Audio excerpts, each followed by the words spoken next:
오늘 본문 속에서는 3년 동안 그 외할아버지 달메 왕국에 있었던 압살롬을 바로 다윗에게 예루살렘으로 불러들이기 위한 그런 방책을 요압이, 군대 장관이었던 요압이 꾀를 내어서 다윗에게 그것을 하게 하는 그런 그런 사건이 기록되어 있습니다. 그 방법은 바로 드고야라는 그 마을은 예루살렘에서 남서쪽으로 한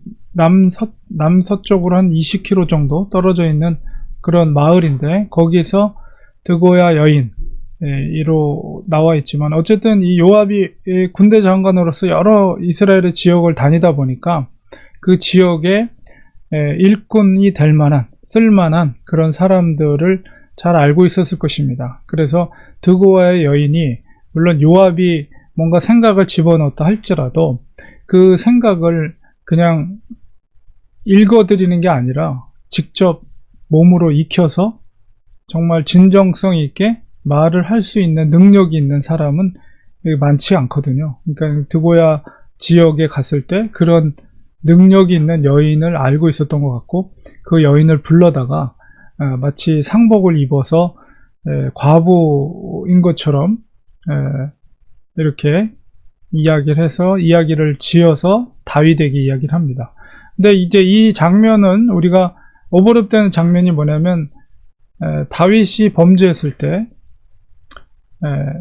밧세바를 범했을 때 나단 선지자가 다윗에게 와서 그 가난한 집 사람과 부자 사람의 그 비유를 통해서 설명을 했을 때와 유사한 점이 있죠. 근데 근본적으로 다른 점은 무엇이냐라고 했을 때, 그것은 나단 선지자가 와서 다윗에게 했을 때는 하나님께서 나단 선지자에게 전할 말씀을 주신 거예요. 그러니까 하나님의 분명한 뜻과 그 말씀 속에서 순종함으로 다윗 앞에 가서 나단 선지자가 비유를 통해 말한 거죠. 그거는 비유지 거짓말이 아니거든요. 근데 지금 이 드고야의 여인이 다윗 앞에 가서 자기의 스토리를 이야기하지만 그 스토리는 사실이 아니죠. 그것은 지어낸 이야기예요. 근데 그것은 바로 요압의 생각에서 나온 거죠. 분명히 차이가 있는 거예요. 그러니까 이 나단 선지자가 와서 했던 것은 하나님의 뜻에 순종해서 말씀을 대언한 것이지만, 이 드고야의 여인은 요압의 뜻, 생각을 가지고 와서 거기서 또 스토리도 그 거짓말로, 물론 하얀 거짓말이라고 할 수 있지만 거짓말로 다윗에게 이야기를 했죠. 그래서 그 거짓말을 통해서 다윗이 감동이 돼요. 그리고 그 여인을 도와주겠다. 그러니까 아들 둘이 싸워서 형이 동생을 죽였는데 다른 사람들이 와서 내 마지막 남은 아들까지도 죽이려고 한다. 그런 뭔가 안타까움을 여인을 통해서 이제 연기를 하고 전달하게 하는데, 다윗이 그 속에서 이제 여인의 마음에 동요가 되고 감정이 이입이 돼서, 내가 왕의 명령으로 너의 아들을, 원수를 갚으려고 하는 자들을 내가 막아주겠다, 이런 이제 이야기를 하게 됩니다. 그러면서 이제 속의 이야기를 하는 것은 바로 이 이야기가 바로 지금 다윗의 형편이고, 지금 암논이 죽은 것과 압살롬이 지금 달메에게로 도망가서 이제 3년 동안 오지 못하고 있는 상황을 그렇게 설명을 한 것이죠. 그리고 그 다윗이, 이게 바로 이 여인의 생각이 아니라 요압이 아마도 이 여인에게 영향력을 주고 할 말을 하게 했을 것이라는 짐작을 하게 됩니다. 그래서 그 여인에게 물어봤을 때 여인이 그것을 정직하게 대답하게 되지요. 그러면 왜 요압은 이 여인에게 이런 요구를 했을까요? 이런 연기를 하게 하고 이런 말을 하게 했을까요? 물론 처음에 첫 말씀 속에 다윗의 마음이 압살롬에게로 향했다, 이런 말이 언급이 있지만은, 사실 다윗이 물론 아들이기 때문에 압살롬을 생각하지만 압살롬을 용서한 건 아니거든요.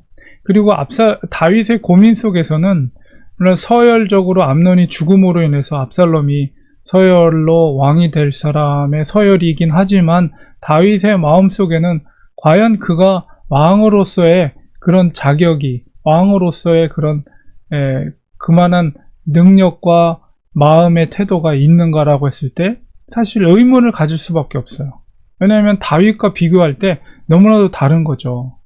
다윗은 어떻게든 하나님 앞에서 범죄하지 않기 위해서, 얼마나 하나님 앞에서 범죄하지 않기 위해서 사울을 죽일 수 있는 기회가 있을 때에도 그렇게 하지 않고 끝끝내 자기가 고통스러워도 그것을 인내하면서 끝까지 하나님의 뜻을 순종했던 그런 자기의 모습과 자기의 왕의 서열을 어떤 쟁취하기 위해서, 그리고 자기 여동생을 복수하기 위해서 직접 칼을 들어서 부하들을 통해서 자기의 형을 죽이는 그런 사람이 왕이 됐다고 했을 때 과연 나라를 제대로 다스릴 수 있을 것인가에 대해서 다윗은 그런 고민들도 한 것이죠. 그런데 이제 요압의 생각은 뭐냐면, 요압의 생각은 다윗과는 다르게 서열상으로 압살롬이 왕이 될 것이다. 그리고 그런 죄를 범했음에도 불구하고 백성들은 여전히 압살롬의 정당성, 동생을 그렇게 겁탈하고 그것에 대한 마땅한 응징을 한 것이다 라고 생각하는 백성들도 많았다는 거죠. 그러니까 압살롬을 나름대로 지지하는 세력들이 있었기 때문에 이 요압은 굉장히 이 정치적인 사람이기 때문에 바로 압살롬을 불러들이는 것이 자기가 중간에서 그런 역할을 함으로 인해서 그 다음 발걸음을 정치적으로 준비를 하는 거죠. 결국은 어떻게 됩니까? 결과적으로는 이 여인의 이야기를 통해서 다윗이 감동을 받고 압살롬을 불러들여야 되겠다. 이제 바로 이어지는 말씀 속에서 요압에게 압살롬을 불러오라고 허락을 하거든요.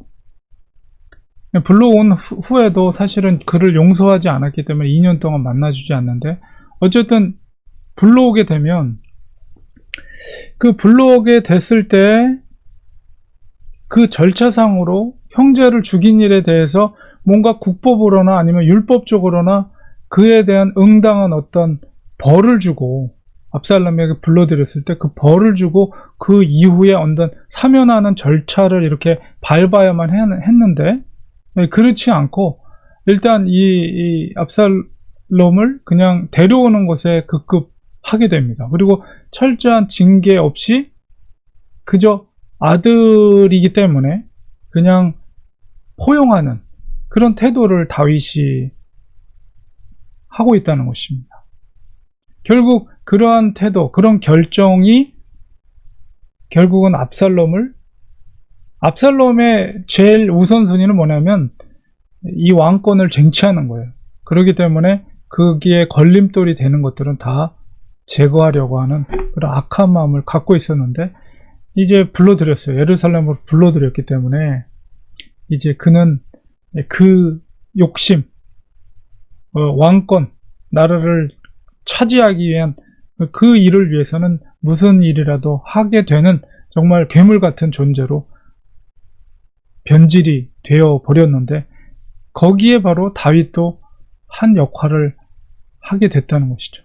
그러니까 요압의 그 정치적인 의도가 결국은 그런 압살롬으로 변질시키게 되었다. 그러니까 물론 드고아의 여인이 지혜롭게 얘기는 하긴 했지만은, 그러나 그것은 하나님께서 그에게 계시한 것이 아니고 요압의 인간적인 계산에 의해서 불러들인 거였기 때문에 결과적으로 그것은 올바른 결정이 아니었다는 것이, 다윗이 올바른 결정을 하는 데 있어서 확고하게 내릴 수 없는 그런 상황을 결국은 요압이 만들어낸 것이죠. 그래서 우리가 아무리 좋은 꾀를 버리고 사람들에게 다윗에게 감동을 준다 할지라도 그것이 정말 하나님의 뜻인가 아닌가에 대한 것은 하나님께 반드시 구해야 되고, 하나님께서 주신 규례와 율례대로 모든 절차를 처리를 해야 되는 것이죠. 그렇기 때문에 하나님은 어떤 하나님입니까? 공의와 동시에 사랑의 하나님, 절대 사랑의 하나님만 있는 것이 아니라 반드시 정의와 공의가 동시에 계신 하나님, 어디 하나에 치우치지 않는 그 균형을 가지고 있는 것이, 특별히 왕이라는 자리는 더 그래야 되는데도 이 자식이라는 것 때문에 그 판단을 흐리게 되고, 요압의 이런 꾀를 통해서 판단이 흐려지게 되고, 압살롬을 아무 어떤 처벌도 없이 그냥 받아들이게 됨으로 인해서 결과적으로는 더 큰 문제를 일으키게 되는 그런 계기가 되어버렸습니다. 그러니까 항상 우리가